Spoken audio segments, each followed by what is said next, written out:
then you say that we should eat locally grown foods. Traditionally, almost all parts of the Deccan Plateau, millets have been grown, while in coastal regions all along the river belts, say coastal Andhra, Assam, West Bengal, paddy is grown. Similarly, wheat is grown in Punjab and Haryana. Now, many are asking that should the people along the coastal belt consume Siridhanya, which is not locally grown? No. The locally grown concept is people's memory is too short. Even in the regions of Arakuloya, where there was enough water in the valleys, and even with coastal areas where the river beds and the delta regions were there. Of course, now everyone is talking about rice and wheat because of the dams that they have built, and then they have managed to irrigate the lands, even the lands that are available in the open spaces. Okay, that is the sad story, is that people think that wheat is local food, which is very, very sad, because if you just go back 100 years, there was no wheat grown at all in India. Absolutely no wheat. It is the so-called green revolution that has brought this wheat that people are eating now. And there were some wheat varieties, not that there were no wheat varieties in India or in other parts of the world. But wheat grows only when there is cold weather. That is the characteristic of that particular grain.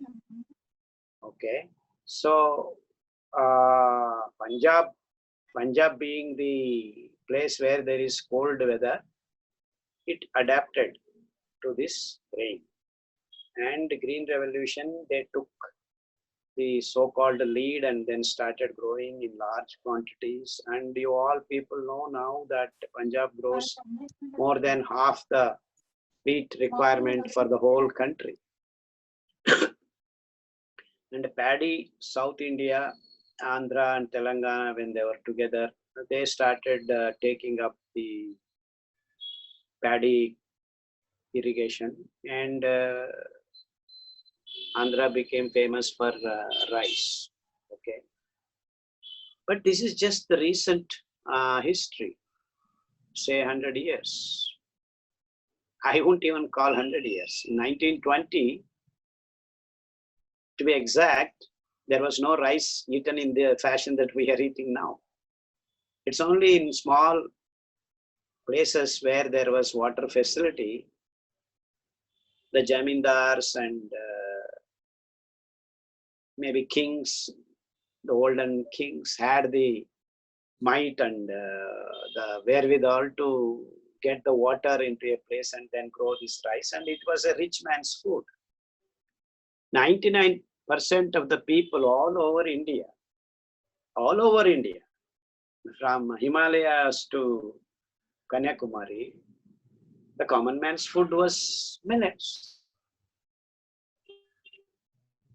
And if people cannot understand this simple fact and then think that rice is their local food and wheat is their local food, I have to be very sorry about their background history of our culture. And I have actually in 1997 to 2000 trekked to small places, Western Ghats and Bihar Hills, and in Karnataka. I have traveled so much just to confirm these things. And in fact, if you go back to the literature of non-written, the Maukhika, we call Maukhika, so mouth to mouth. The names of millet documented: Haranga, Samanga, Priyanga. See, all these are the names that are uttered by the tribals of various places.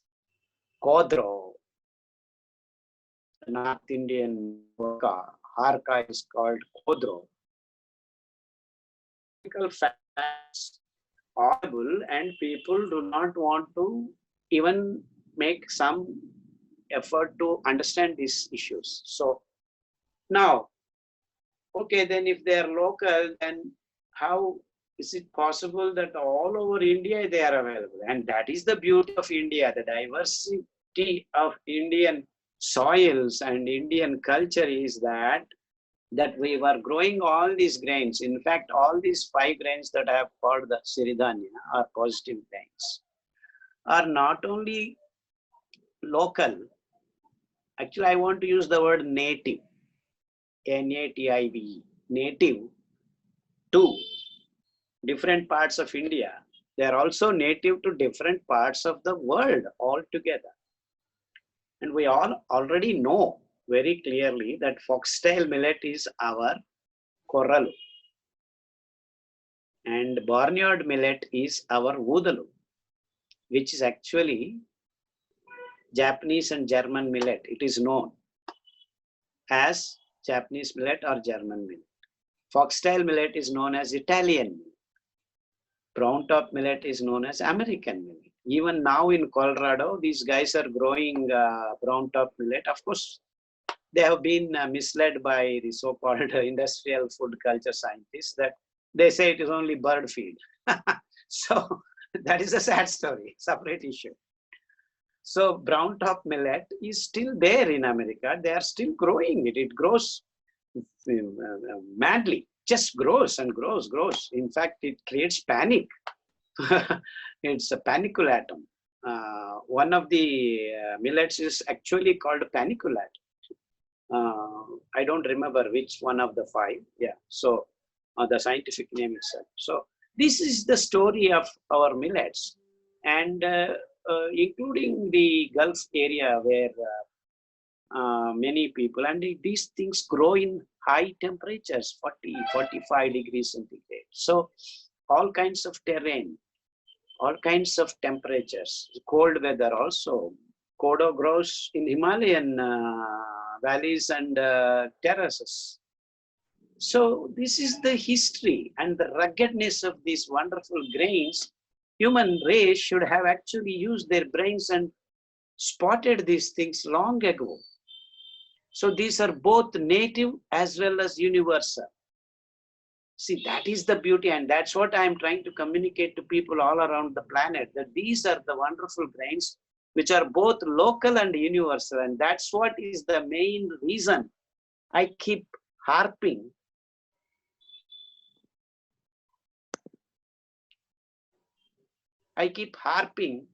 that these are the real staple food of human race, because they are both local and universal.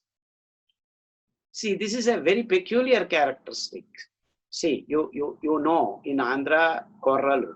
Come to Karnataka, they are called navane. Go to Maharashtra, they are called kangi. See, each local names are there, and we do not even know that they know that, and there is a name for it. And it goes back to history. So that means they have been existing independently. It's not that we supplied them and they supplied to us. Because the movement was not much in India just 200 years ago. It took a lot of effort to move things around. You understand these points very clearly, and then you get the answer. So people's memory is very short. We think rice is our food. I cannot be, and then I will be amused to accept that. I mean, it's ridiculous. And you just go back 3 generations, your tata, muttata. You ask them, they will clearly say these things without winking their eyes. So, and even if there was rice, it was there for a festival or something like that. And I myself know, I am only 63 years of age. I have eaten, actually, it's very funny for me. My mother's side village, if I go to near Jamalmadu, Peddapasupala, they were eating arka. And I go to my mother's side grandmother, they were eating foxtail millet, korralu. And they also know about arka. These people also know our foxtail, but the amount which they were growing was topsy-turvy. They used to grow more of arka, these people used to grow more of. So that is choices local people made.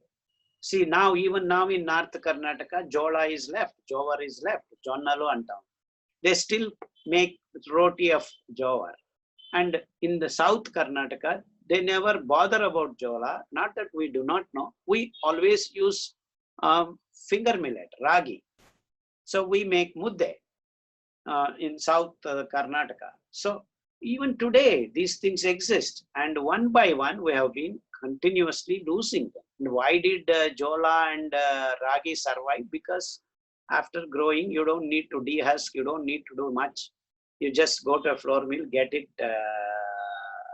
into flour shape, and then you use the flour to make roti or mudde. So it is the convenience these grains offered.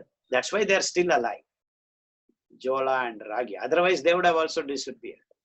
A few people are still clinging on to these old grains, and that's why they survive. And now, even now, you go to BR Hills, this Sama, little millet is still there. You go a little further down to Tamil Nadu side, they are using Haranga, that is our Arka. So I have done all this work. I have gone and met the people who are eating work. And that's how I learned how to grow, how to dehusk, all these things. So this is the story of our local and universal grains. So let the question be put to rest completely for future generations that this is not local food. So including Kakinada, Rajamundry, where this delta is, they were also growing these grains because it was tough for people to grow rice. It was not easy. It was not easy. But these grains simply grow. 42 degrees, 43 degrees. In fact, the yields of these 5 grains increases as the temperature goes up to 44 degrees. Whereas rice and wheat, they just kaput. So another 1 or 2 degrees centigrade more now than what we have. All rice yields and wheat yields are going to go down by 40%. Whatever technology, whatever GMOs you use, nothing is going to work. And that ruggedness, temperatures going up to 10 degrees to 40 degrees, we have all of it in the genes of our wonderful grains. So this is another added bonus for all of us to use these grains as staple food, because then we will not be affected by global warming also. Our food supplies will never be affected.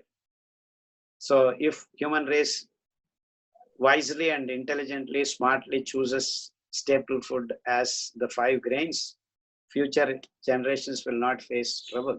And actually, that is another important reason that we all should shift. Forget about health, forget about this. We will not be able to produce enough food if our food is based on rice and wheat in the next 10 to 20 years. And all our efforts to give water and fertilizers will be among us. Already we are facing a lot of troubles.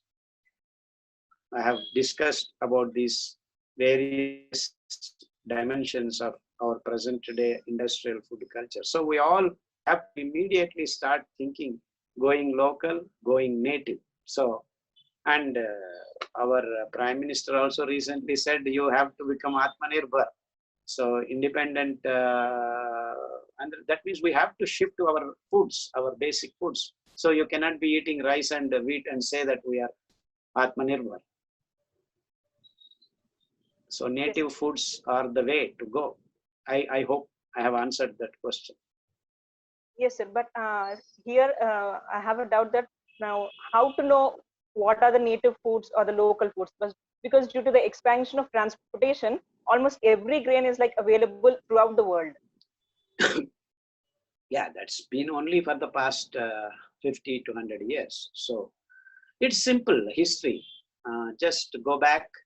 Anthropological studies can mark this, no problems. And going back to and talking to the elders, and from there to there. So there are a lot of methods to fix. And if only human race wants to fix this issue now, there has to be some amount of effort and energy put into by universities and the real scientists without bias have to do this work. But the logic with which I have been trying to enumerate the issue should convince almost all the people, unless you are fanatic saying that I will still eat wheat, I am still going to eat rice, and that's your choice. Yeah. Yes, sir. Especially sir. quinoa and all that, sir. Yeah. Yeah, many people are buying that today. Almost every supermarket is loaded with quinoa. Quinoa is not a grain at all. Yes, It's a sir. pseudo grain, and you cannot produce enough. Even if agree that it is a good thing, you cannot produce enough by any means. By any means, it's only few companies trying to make some money out of the present day gluten complications, a gluten-free food like that there. And yeah, these things will come and go. These are all fashions. Some, what do you call? Fad. Fad. Trends, some trends.